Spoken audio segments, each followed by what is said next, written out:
أعوذ بالله من الشيطان الرجيم بسم الله الرحمن الرحيم رب اشرح لي صدري ويسر لي أمري واحلل عقدة من لساني يفقه قولي رب زدني علما اللهم فقهنا في الدين اللهم أرنا الحق حقا وارزقنا اتباعه وأرنا الباطل باطلا وارزقنا اجتنابه آمين يا رب العالمين.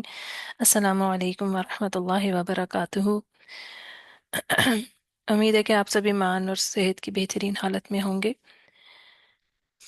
آج ہم ان شاء اللہ تعالیٰ بہت ہی اہم اور بہت ہی دل کو چھونے والے ٹاپک پہ بات کریں گے۔ یہ سورۃ التوبہ کی آیت نمبر 117 سے 119 تک ہم دیکھیں گے، اور کیونکہ ہم بات کر رہے ہیں اسباب نزول پر، تو ہم اس میں یہ بھی جانیں گے کہ ان آیات کے نزول کا کیا سبب تھا، اور پھر اس میں ہمارے لیے سیکھنے کے لیے کیا اسباق ہیں۔ تو آیات کو دیکھتے ہیں، اور پہلے آیات اس پر تدبر کرنے سے پہلے تھوڑا سا میں آپ کو اس کی بیک گراؤنڈ ضرور بتانا چاہوں گی، کیونکہ اس کے بعد پھر ہم اس کو دیکھتے ہیں انشاءاللہ تعالی۔ تو یہ جو آیات ہیں سورۃ التوبہ کے آیات نمبر 117 سے 119 تک، ان کے اسباب نزول میں ایک صحابی کی بہت بڑی آزمائش کا واقعہ ہے جس کا انہیں سامنا کرنا پڑا تھا، اور کچھ نہیں، وجہ صرف ان کی اپنی کمزوری تھی جس کی وجہ سے وہ اس آزمائش میں پھنسے تھے، اور لیکن انہوں نے غلط راستہ نہیں اپنایا، توبہ کی، اور پھر تاریخ نے انہیں امر کر دیا۔ یہ واقعہ کعب بن مالک کا ہے، اور وہ خود فرماتے ہیں، بخاری اور مسلم میں حدیث موجود ہے، اور یہ جو حدیث ہے یہ انتہائی طویل حدیثوں میں سے ایک ہے۔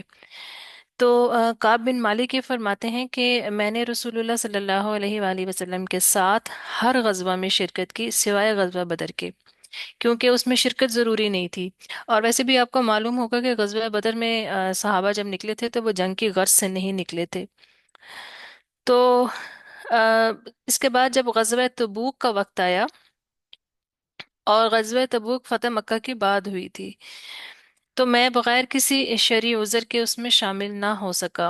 کعب رضی اللہ عنہ فرماتے ہیں، یہ جنگ سخت گرمی میں ہوئی، کھجوروں کی فصل پک کر تیار تھی، سفر طویل تھا، راستہ ویران تھا، اور دشمن طاقتور تھا کیونکہ رومنس تھے نا آگے۔ تو رسول اللہ صلی اللہ علیہ وآلہ وسلم نے اس بار عام اعلان فرمایا کہ سب لوگ اس میں شرکت کریں۔ میں بھی جانے کا ارادہ رکھتا تھا، اور روز سوچتا کہ تیاری کر لوں، مگر یوں ہی وقت گزرتا رہا اور لشکر روانہ ہو گیا۔ میں نے کہا کل تیاری کر لوں گا، میرے پاس تیز سواری ہے، میں جلدی ان سے مل جاؤں گا، مگر ہر دن یہی ہوتا رہا، حتیٰ کہ رسول اللہ صلی اللہ علیہ وسلم اور صحابہ کرام بہت دور نکل گئے اور میں پیچھے رہ گیا، اور پھر میری ہمت بھی جو ہے وہ ہوگی کہ اب تو میں ان سے مل ہی نہیں سکتا۔ پھر جب رسول اللہ صلی اللہ علیہ وسلم تبوک سے واپس آئے تو میں سخت پریشان تھا۔ منافقین گروہ در گروہ جا رہے تھے، جھوٹے بہانے مار رہے تھے، نبی صلی اللہ علیہ وسلم ان کے عذر قبول کر رہے تھے۔ مجھ سے بھی کہا گیا کہ کوئی بہانہ لگا دوں۔ اللہ کے نبی بہت خوش اخلاق ہیں، لیکن میں جانتا تھا کہ میں اللہ کے رسول سے جھوٹ نہیں بول سکتا۔ جب میں مسجد نبوی میں آیا تو رسول اللہ صلی اللہ علیہ وسلم موجود تھے، میں نے سلام کیا تو آپ نے پوچھا، اے کعب، تم کیوں پیچھے رہ گئے؟ میں نے عرض کیا، یا اللہ کی قسم، اگر میں کسی جھوٹے بہانے سے بچ سکتا تو کرتا، لیکن حقیقت یہ ہے کہ میرے پاس سواری بھی تھی، طاقت بھی تھی، مگر میں نے سستی کی۔ رسول اللہ صلی اللہ علیہ وسلم نے فرمایا، یہ شخص سچ بول رہا ہے، اب اللہ کا فیصلہ آنے تک انتظار کرو۔ پھر مجھے معلوم ہوا کہ میری طرح دو اور صحابہ نے بھی سچ بولا، اور ان کو بھی نبی صلی اللہ علیہ وسلم نے یہی کہا۔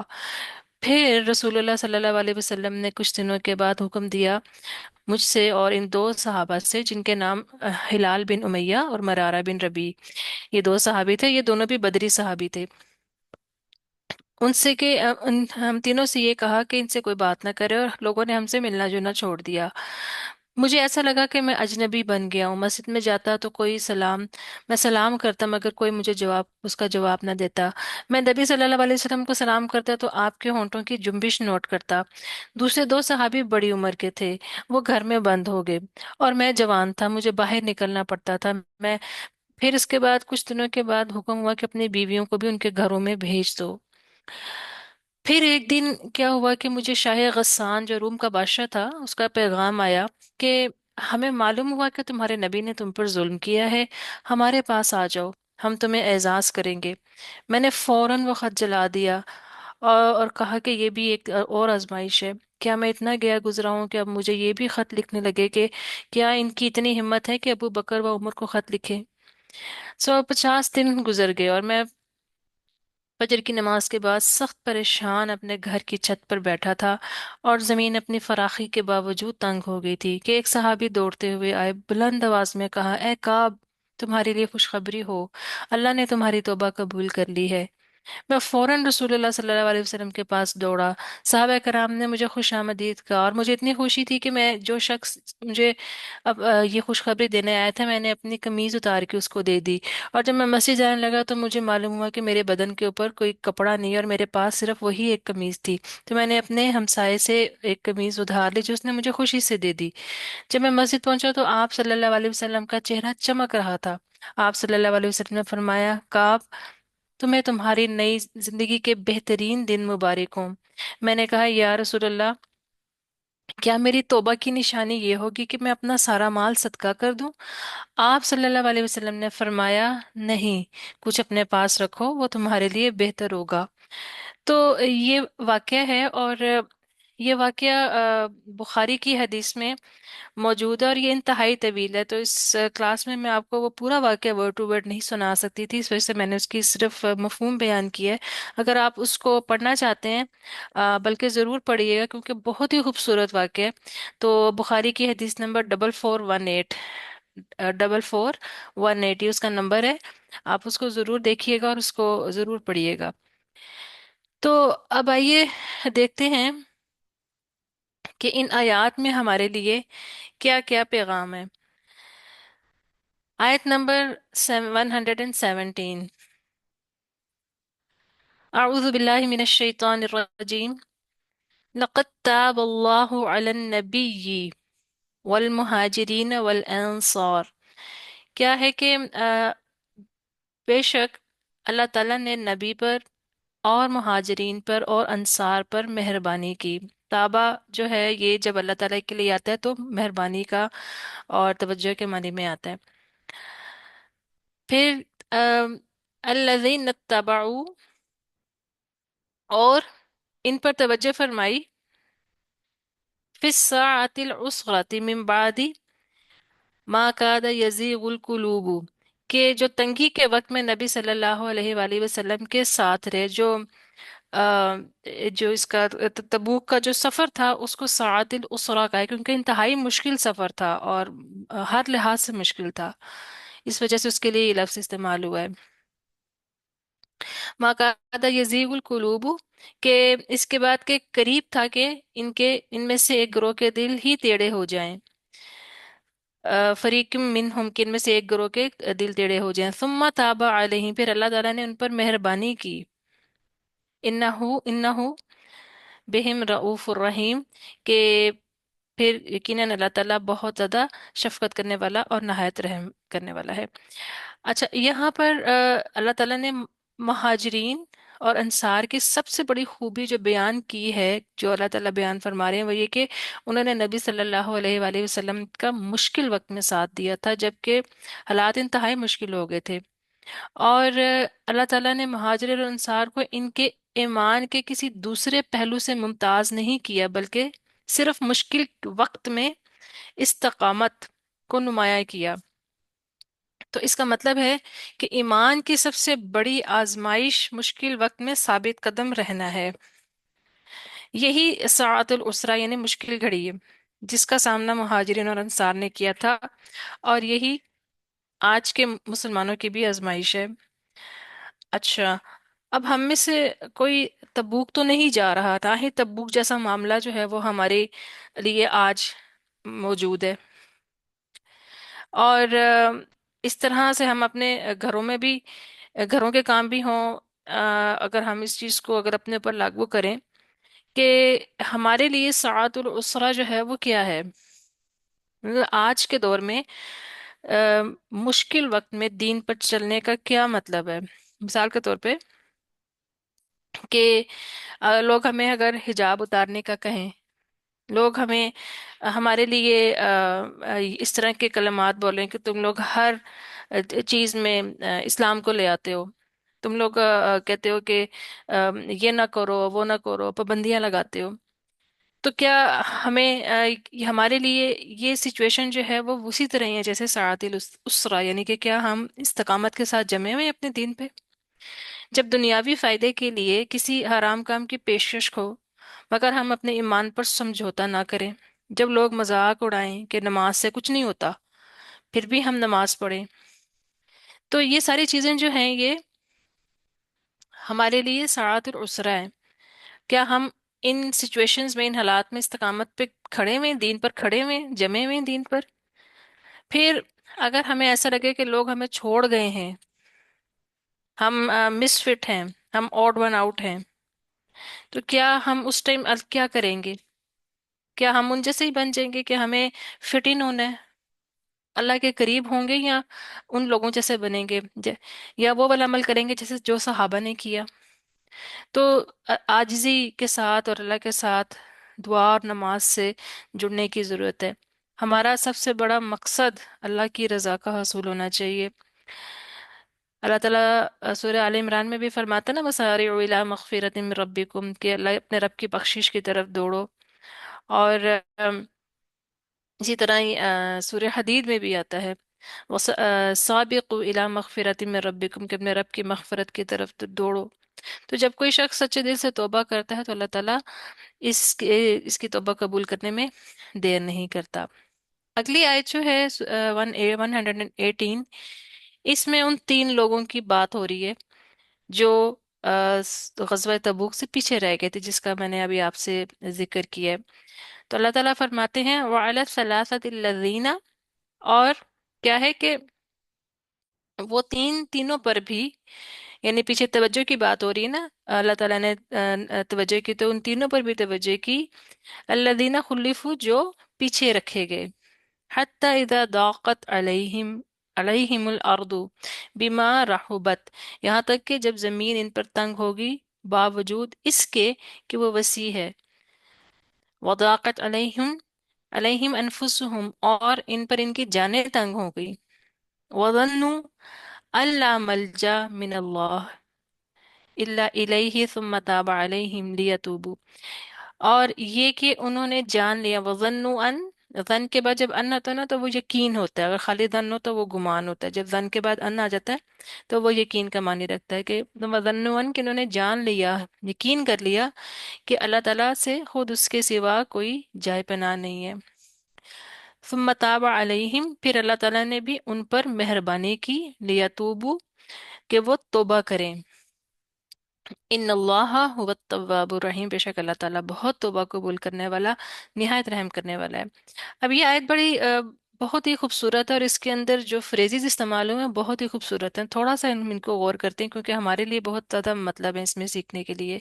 سب سے پہلے یہ جو خلیفو کا لفظ استعمال ہوا ہے نا یہاں پر، اس کا مطلب، اس میں دو تین معنی ہیں، اس کو ہم تھوڑا دیکھ لیتے ہیں۔ اس کا مطلب صرف یہ نہیں ہے کہ جسمانی طور کے اوپر پیچھے رہ جانا، یعنی کہ اب جس طرح کے وہ لوگ مدینہ میں ہی رہ گئے تھے اور رسول اللہ صلی اللہ علیہ وسلم اور باقی صحابہ غزوہ تبوک کے لیے نکل چکے تھے، تو ایک تو اس کا یہ مطلب ہے۔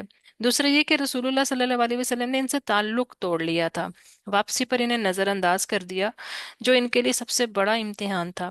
پھر یہ کہ انہوں نے نافرمانی کی، اور کچھ قرات میں اس لفظ کو، آپ کو پتہ ہے کہ قرآن کو ایک سے زیادہ قرات میں پڑھا جاتا ہے، تو کچھ قرات میں اس لفظ کو خالفو کر کے بھی پڑھا گیا ہے، جس کا مطلب ہے کہ وہ پیچھے رہنے کے خود ذمہ دار تھے۔ تو مدینہ میں ان تین لوگوں کے سوا اور بھی لوگ تھے جو مرد تھے، لیکن خصوصاً ان تینوں کا ذکر کیوں کیا گیا؟ اس کی وجہ یہ ہے کہ یہ نہ تو منافق تھے، کیونکہ جو پیچھے رہ گئے تھے وہ ان میں سے وہ لوگ تھے جو منافق تھے، اور نہ ہی ان کے پاس کوئی شرعی عذر تھا، یعنی کہ خود کسی کا کوئی زخمی ہے، یا کوئی جسمانی طور کے اوپر کوئی ریٹارڈیڈ ہے، یا کوئی اس طرح کا مسئلہ ہے، تو وہ لوگ نہیں گئے تھے جو معذور تھے یا منافق تھے، باقی لوگ گئے تھے. لیکن یہ تین جو تھے نا، ان کی مسئلہ یہ تھا کہ نہ تو یہ منافق تھے، نہ ہی ان کو کوئی شرعی عذر تھا، لیکن اس کے باوجود یہ پیچھے رہ گئے تھے. اور پھر یہ کہ ان میں سچ بولنے کی بھی ہمت تھی، کیونکہ ایمان تھا نا، اور یہی ان کا امتحان تھا. اس کے بعد یہ اگلا جو اس آیت کا جو اگلا حصہ آ رہا ہے، ضاقت علیہم الارض بما رحبت، کہ زمین ان پر اپنے وسعت کے باوجود تنگ ہو گئی. وضاقت علیہم انفسہم، اور ان کے اپنے نفس جو تھے وہ بھی، ان کی جانیں بھی تنگ ہو گئی. یہ جو ذوقت کا جو لفظ ہے عربی میں، یہ تین بیسک اس کے معنی ہیں، تین بنیادی میننگز رکھتا ہے. پہلا تو یہ ہے کہ مالی طور پر مشکلات ہو جانا، یعنی کہ فائنینشیل مسئلہ ہو جانا، پرابلمز ہو جانا، اور کہ انسان کے پاس رزق نہیں ہے، کوئی مالی مشکلات ہے، وہ اتنا افورڈ ہی نہیں کر سکتا. دوسرا یہ آتا ہے، لفظ آتا ہے کہ دل بوجھل ہو جانا، دل کے اندر جو ہے نا انسان کو شدید غم، پریشانی یا ڈپریشن محسوس ہونا. تیسرا یہ ہے کہ سوسائٹی جو ہے وہ آئسولیٹ کر دے، رشتہ دار چھوڑ دیں، جاننے والے چھوڑ دیں، تنہا کر دیں، اپنے ہی گھر میں، اپنے ہی سوسائٹی میں، اپنے ہی قبیلے میں، خاندان میں انسان اکیلا ہو جائے، اپنے معاشرے میں انسان اکیلا ہو جائے. تو یہ اس صورت میں بھی آتا ہے نا کہ معاشرہ کسی کو بھی قبول نہ کرے، اور وہ انسان اتنے نئے لوگوں میں رہتے ہوئے بھی اپنے آپ کو اجنبی محسوس کرے. تو کعب بن مالک جو تھے، ان پر یہ تینوں طرح کے مسائل نہیں آئے تھے، مگر ان کا دل بھاری ہو گیا تھا، بوجھل ہو گیا تھا، اور معاشرتی بائیکاٹ جو تھا وہ ہو گیا تھا. دو سچویشنز ہوئی تھیں. اور وہ دولت مند بھی تھے، جسمانی طور پہ بھی صحت مند تھے، لیکن پھر بھی انہیں لگا کہ وہ دنیا میں کہیں کے نہیں رہے. انہوں نے لوگوں کے بیچ رہتے ہوئے بھی خود کو تنہا محسوس کیا. ان کے قریبی ساتھیوں نے بھی ان سے بات کرنا بند کر دی تھی، یہاں تک کہ جب انہوں نے اپنے قریبی دوست، جو کہ ان کے رشتہ دار بھی تھے، ان کے فرینڈ تھے بچپن کے، کہ انہوں نے ان سے پوچھا کہ کیا تم سمجھتے ہو کہ میں منافق ہوں؟ تو انہوں نے جواب دیا تھا کہ اللہ بہتر جانتا ہے. آپ ذرا سوچیں کہ اگر آپ کا سب سے قریبی دوست آپ پر شک کرے تو آپ پر کیا گزرے گی. یہاں ایک بہت بڑا سبق ہے کہ سچے ایمان والے بھی آزمائش سے گزرتے ہیں، اور یہ کہ ایمان کی کمزوری نہیں بلکہ اللہ کی طرف سے یہ ایک امتحان ہوتا ہے.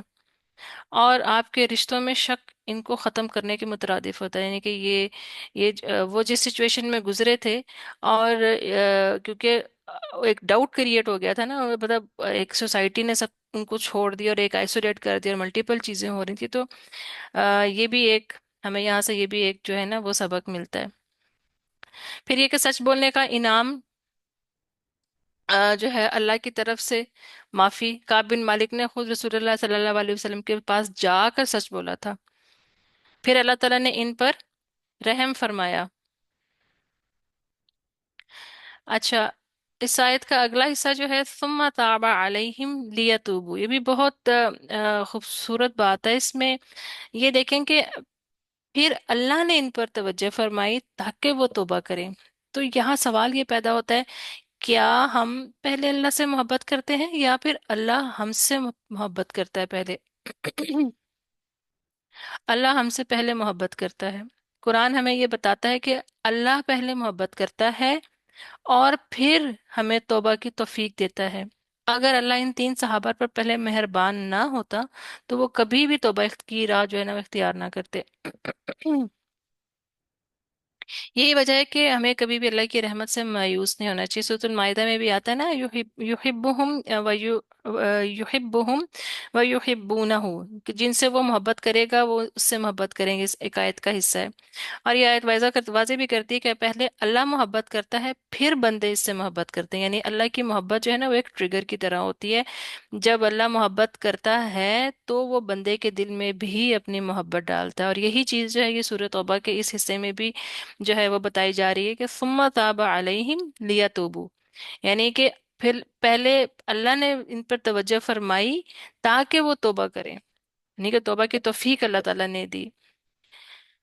پھر اللہ تعالیٰ پہلے یعنی مہربانی کرتا ہے اور پھر بندے کو توبہ کی توفیق ہوتی ہے. اور اگر اللہ کی طرف سے مہربانی نہ ہو تو بندہ توبہ کے قابل نے بھی نہیں ہو سکتا. اسی چیز کو ہم ایک حدیث میں بھی دیکھتے ہیں نا، جب सहाबा जो थे वो मेरा ख्याल है गज़वा खंदक का वाक़या है कि वो जब वो खोद रहे थे तो वो ये अशार की सूरत में ये पढ़ रहे थे ना, लौला अंता महतदीना वला तसद्दकना, कि अगर अल्लाह अल्लाह अगर तू ना होता तो हम ना हिदायत पाते और ना हम सदका करते। और इस तरह अभी ये हदीस आगे भी चलती है। तो फिर क्या है कि सूरत तौबा की एक और आयत में भी आता है, आयत नंबर 100 आई थिंक, उसमें आता है कि रदियल्लाहु अन्हुम व रदू अन, कि अल्लाह इनसे राजी हुआ, वो अल्लाह और वो अल्लाह से राजी हुए। तो पहले अल्लाह की रजा, अल्लाह ताला की मोहब्बत पहले आती है, तरतीब भी यही है। पहले अल्लाह राजी होता है, फिर बंदे अल्लाह से राजी होते हैं। यानी अल्लाह जब किसी को चुन लेता है, इस पर अपना फजल फरमाता है, तो वो बंदा अल्लाह से राजी होता है और फिर इसके फैसलों को कबूल कर लेता है। अल्लाह की मगफरत और तौबा, इसको थोड़ा सा देख लेते हैं। इन अल्लाह हुवा तव्वाबुर रहीम, कि अल्लाह ताला तौबा के बगैर भी माफ़ करता है। और ये नुक्ता भी बहुत इंटरेस्टिंग है। अमूमी तस्वुर यही है कि तौबा के बगैर मगफरत नहीं होती, लेकिन हकीकत में अल्लाह की रहमत इतनी वसी है कि वो बाज़ गुनाह तौबा के बगैर भी माफ़ कर देता है। अभी देखें कि हम एक दिन में कितने गुनाह करते हैं, चाहे छोटे हों चाहे बड़े हों, कितने करते हैं। अल्लाह ताला हमें हर गुनाह के ऊपर गिरफ्त नहीं करता। एक एक नमाज से एक दूसरी नमाज के दरमियान में हमने कितने गुनाह किए होते हैं, वो माफ़ कर देता है। इसी तरह ही कितनी नेकी हैं जो हमारी गुनाहों को जो है वो खा लेती हैं। अल्लाह ताला ये फरमाते हैं ना सूरतुल आराफ में, और रहमती वसीयत वसीयत कुल्ला शैइन, की मेरी रहमत हर चीज़ पर हावी है। मगर तौबा जो है वो एक प्रोसेस है। और फिर ये कि नेकी की तौफीक मिलना बजाते खुद गवाही है गुनाहों के धुलने की। सूरह हूद में आता है ना, इन्नल हसनात युज़हिबन सय्यिआत, के बेशक नेकियां बुराइयों को खा जाती हैं। और ये नेकी की तौफीक जो होती है अल्लाह की तरफ से ही होती है। और शिर्क के बारे में तो खैर वाज़ेह है कि वो बगैर तौबा के माफ नहीं होता। फिर अगली आयत में देखते हैं 119, या अय्युहल्लज़ीना आमनुत्तकुल्लाह वकूनु मअस सादिकीन, कि ए लोगो जो ईमान लाए हो, अल्लाह ताला से डर जाओ और सच्चे लोगों के साथ हो जाओ। अब यहाँ पर सवाल यह है कि सादिकीन कौन है, और दूसरा ये कि हम किन लोगों के साथ हैं। अगर हम सच्चे और नेक लोगों के साथ रहेंगे तो हम भी नेकी पर जमे रहेंगे, क्योंकि कंपनी का दोस्त का असर होता है ना। अगर हम मुनाफिकों झूठों गाफिलों के साथ बैठेंगे तो हम भी दीन से दूर हो जाएंगे। हमें ऐसे लोगों के साथ रहना चाहिए जो ईमान में मजबूत हों। हमें अपनी सोहबत का, दोस्तों का, माहौल का जायजा लेना चाहिए, क्या हम दीन के करीब हो रहे हैं या दूर। ये जो सादिकीन का लफ्ज यहाँ पर इस्तेमाल हुआ है, इसके दो तीन मफहूम है। पहला तो ये है कि ये आयत जो है काब बिन मालिक और इनके जो दो साथी थे, दूसरे दो सहाबा जो थे, हलाल बिन उमैया और मुरारा बिन रबी, उनके बारे में ही नाजिल हुई थी, जो सच बोलने की वजह से आजमाइश में डाले गए थे। यानी ईमान वालों, इन जैसे सच्चों के साथ रहो, इनको अकेला मत छोड़ो। दूसरी इसकी जो हमें मिलती है डिटेल, वो ये मिलती है कि अमूमी तौर पर इसका जो मतलब यहाँ पर लिया है कि हर वो शख्स जो अपने कोलो फेल में सच्चा हो, यानी सच्चाई सिर्फ बातों में नहीं बल्कि अमल में भी होनी चाहिए। और तीसरा जो है वो मुफस्सिरीन जो बताते हैं वो जैसे अबू बकर रज़ी अल्लाह से ये आती है बात के, यहाँ सादिकीन से मुराद अंसार हैं। क्योंकि अंसार वालों ने जो थे मदीना के जो लोग थे ना अंसार, उन्होंने उनके कहा गया कि उनके साथ रहो, क्योंकि उन्होंने वो अपने ईमान में सच्चे हैं। फिर चौथा जो इसका मतलब आता है वो आता है कि जो लोग अल्लाह के साथ इखलास रखते हैं वही सादिकीन है। यानी सच्चाई सिर्फ इंसानों के साथ नहीं बल्कि अल्लाह के साथ भी होनी चाहिए। तो ये इन आयात का जो है इसमें हम आगे अब देखते हैं कि हमारे लिए इस सारे वाक्य में, इन सारी आयात में जो बहुत ही इंपॉर्टेंट आयात है, हमारे लिए लर्निंग क्या है, हमारे लिए कौन से पॉइंट्स हैं जो कि हमारे लिए ज़रूरी है कि हम उनको अपनी ज़िंदगी में शामिल करें। तो सबसे पहले तो ये वाकया इटसेल्फ जो है हमें ये सिखाता है कि टाल मटोल से काम नहीं लेना चाहिए। ये प्रोक्रास्टिनेशन जो है ये हमें बहुत सारे मामलात में बहुत पीछे रख देती है, यहाँ तक कि ये हमारे ईमान को भी स्टेक पर ले आती है, हमारे ईमान की कमजोरी का भी बायस बनती है। यानी कि जब भी कोई नेकी का मौका मिले तो फौरन उस पर अमल करना चाहिए, इसका इंतजार नहीं करना चाहिए। काब बिन मालिक रज़ी अल्लाह तआला को मालूम था कि जाना जरूरी है, मगर वह खुद को टालते रहे, बहाने देते रहे। और हम भी अक्सर कामों में ताखीर करते हैं, बहाने करते हैं। और ये आदत जो है ये एक बहुत ही नुकसानदेह आदत होती है। इसको जरूर खत्म कर देना चाहिए, क्योंकि इसकी वजह से जो है हम अपना ईमान जो है उसको भी स्टेक पर ले आते हैं। फिर क्या होता है कि बाज दफा हम में से हम किसी काम की इम्पोर्टेंस को जानते हैं, मगर वक्ती तौर के ऊपर कंफर्ट जोन में से बाहर नहीं निकलना चाहते हैं। कोई कंफर्ट जोन की वो जगह भी हो सकती है जहाँ पर हम मसलन के हम किसी ऐसी जगह पर नहीं जाना चाहते जहाँ पर कोई हमें एक आदत है कि हम एक ख़ास किस्म के एनवायरनमेंट में बैठे हैं, तो हम उस जगह पर नहीं जाना चाहते। हमें जो है कोई हमारी बाज़ दफ़ा कोई हैबिट्स ऐसी होती हैं कि हम उसको छोड़ नहीं सकते, हम उस हैबिट के साथ कंफर्टेबल होते हैं, और जबकि वो हैबिट जो है वो अच्छी नहीं होती हमारे लिए। तो उस आदत को भी छोड़ना, यहाँ तक कि वक्त हाथ से निकल जाए, यही मसला काब रज़ी तआला के साथ हुआ। तो इसको जदीद साइकोलॉजी इसको डिसीजन पैरालिसिस भी कहती है, कि जहाँ इंसान मुसलसल फैसला करने में जो है ना डिले करे, ताखीर करता रहे।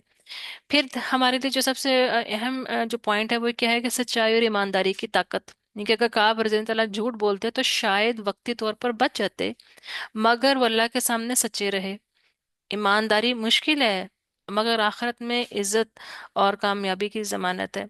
काबर जिंतला का जो ये इम्तिहान था, 50 दिन तक इनसे किसी ने बात नहीं की, हत्ता कि जमीन इन पर तंग पड़ गई। ये कोई मामूली चीज नहीं थी। इसके हम अपने उसके ऊपर इसको रख कर देखें कि सोसाइटी में सारे आपका बाइकआउट कर दें हर लिहाज से, और आपके दिल में भी हमारे तो कोई एक इंसान कोई हमसे नाराज हो जाए और हमारे जिससे हमें मोहब्बत है, तो हमसे वो बर्दाश्त नहीं होता। कहाँ कि अल्लाह के नबी जो हैं वो नहीं कर रहे, बात कर रहे, और सारी सोसाइटी ने बाइकआउट कर दिया, तो ये बहुत बड़ा एक प्रेशर होता है।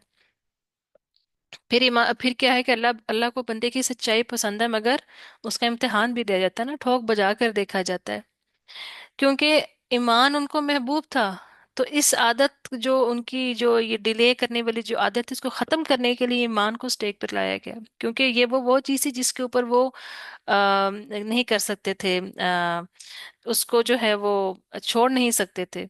इस वजह से उसको स्टेक पर लाया गया। तो सच कड़वा होता है, मगर उसका अंजाम बेहतरीन होता है।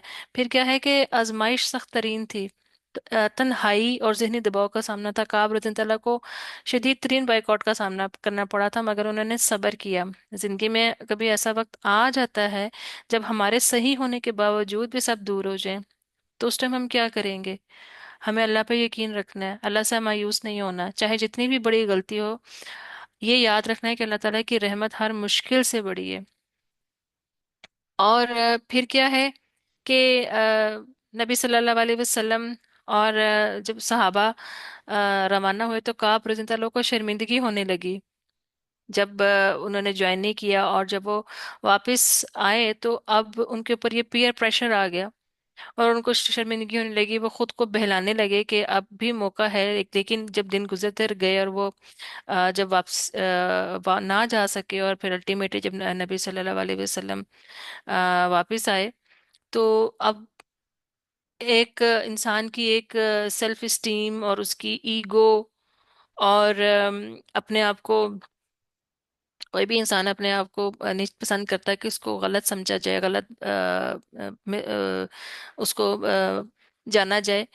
तो वो उस इंसान अपने उस चीज़ को छुपाने के लिए जो है ना, झूठ का और उसका सहारा लेता है। लेकिन और या दूसरे किसी किस्म के मामलात को छुपाने की दुबाने की भी कोशिश करता है, और ये पीयर प्रेशर होता है कि वो मजबूर करता है। तो ये ऐसा पीयर प्रेशर वहां पर जब मुनाफिक जाके जोक दर दो जोक जाके तो लगे हुए थे, अपने उज़र पेश कर रहे थे, तो उन्होंने उनको भी मशवरा दिया कि तुम भी ऐसा करो।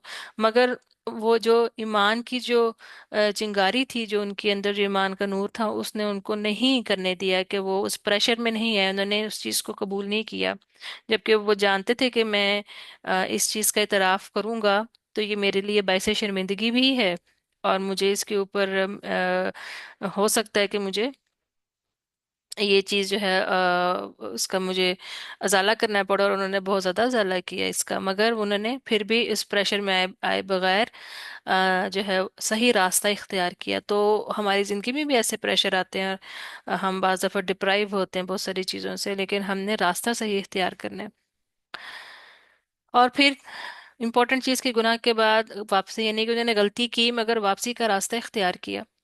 गलती पर अड़े नहीं रहे, गलती होगी, उन्होंने इस चीज को एक्सेप्ट किया कि मेरे से गलती हुई है, मेरे पास सब कुछ था लेकिन मैंने ये सुस्ती की है। उन्होंने कोई बहाने या कोई उज़र नहीं दिए कि जी ये था और वो था, या ये आपने ये नहीं किया तो वो नहीं किया। उन्होंने इस चीज को एक्सेप्ट किया कि ये मेरी गलती है।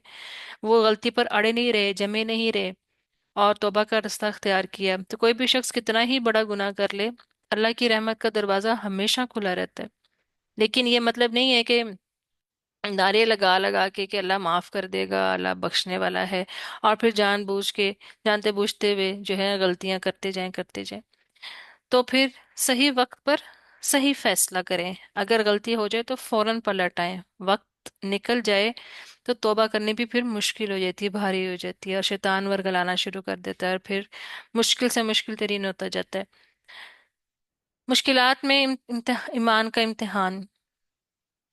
जब उनको रोम के बादशाह ने खत दिया और उसने पेशकश की कि हमें ज्वाइन कर लो, तो उन्होंने उस चीज़ को नहायत ही हकीर जाना, और उस पेशकश को उन्होंने जो है उसको रद्द किया, उन्होंने कबूल नहीं किया। तो यहाँ से एक बहुत ही इम्पोर्टेंट चीज़ हमें पता चलती है कि बाज़ औक़ात आजमाइश में गलत रास्ता आसान लगता है, मगर हमें सही रास्ता अपनाना चाहिए। यानी कि जिस तरह की आजमाइश से वो गुजर रहे थे, कि ना सिर्फ ये कि मालो दौलत तो था उनके पास, लेकिन जब आपको अपने ही छोड़ जाएं, और इंसान को क्योंकि उसकी ज़रूरत है, उसकी उसको उसकी उसको इमोशनल नीड्स हैं, उसको एक साथ की ज़रूरत होती है, तो कहाँ ये कि एक साथ क्या हर कोई छोड़ चुका, और बिल्कुल जो है उनको अजनबी बना दिया गया, और उनके अंदर जो मोहब्बत और खुलूस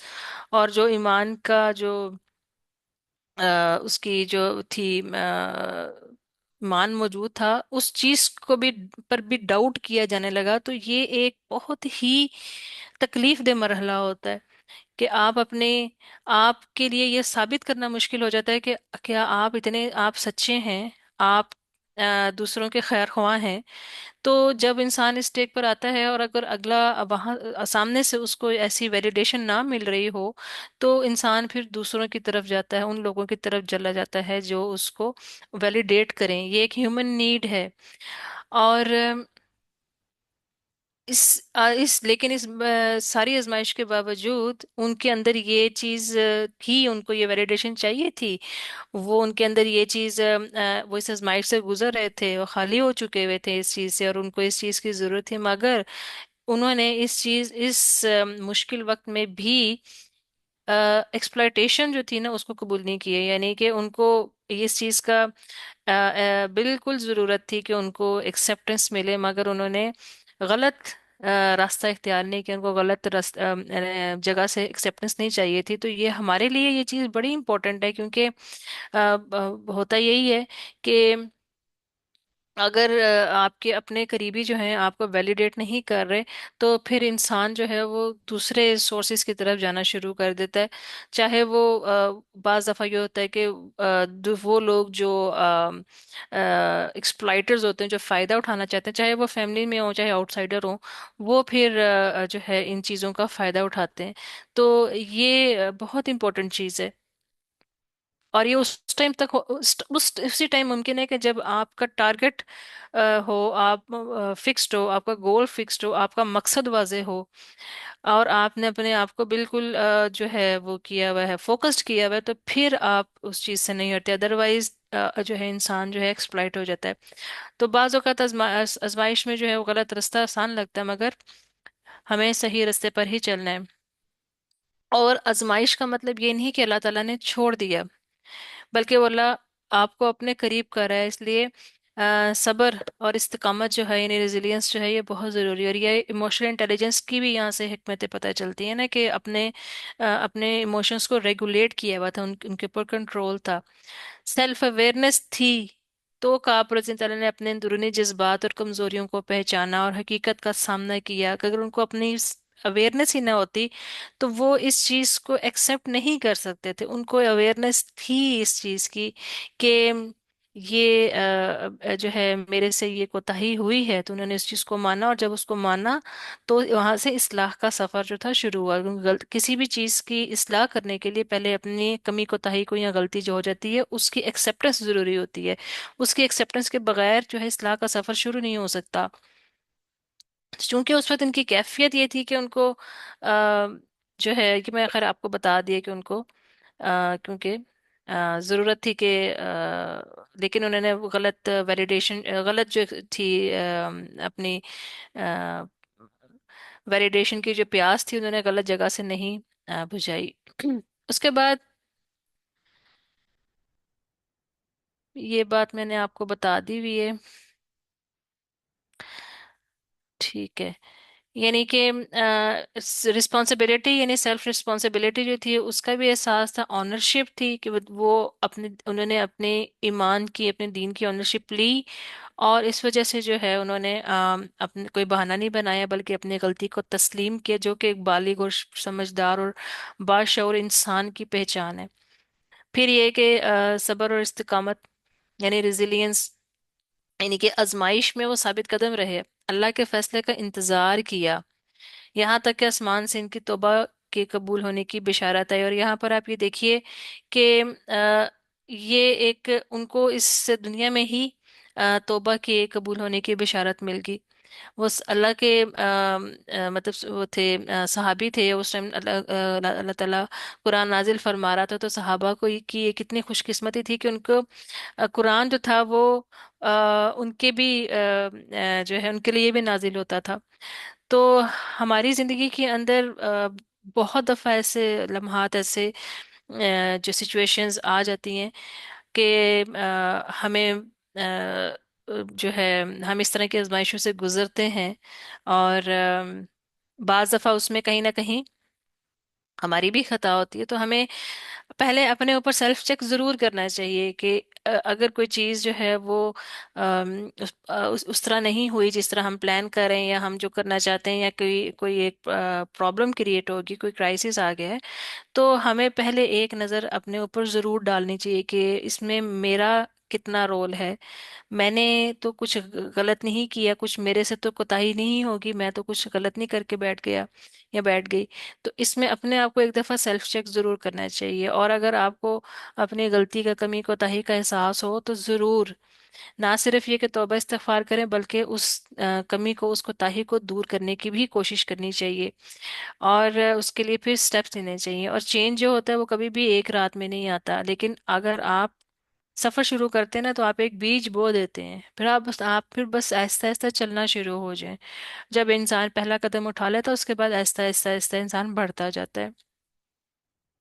تو ہماری کوشش جو ہے وہ قبر جانے تک جاری رہے گی، اس لیے کہ ہمیں اس دنیا کے اندر تو یہ معلوم نہیں ہو سکے گا کہ اللہ تعالی ہم سے راضی ہے کہ نہیں راضی ہے۔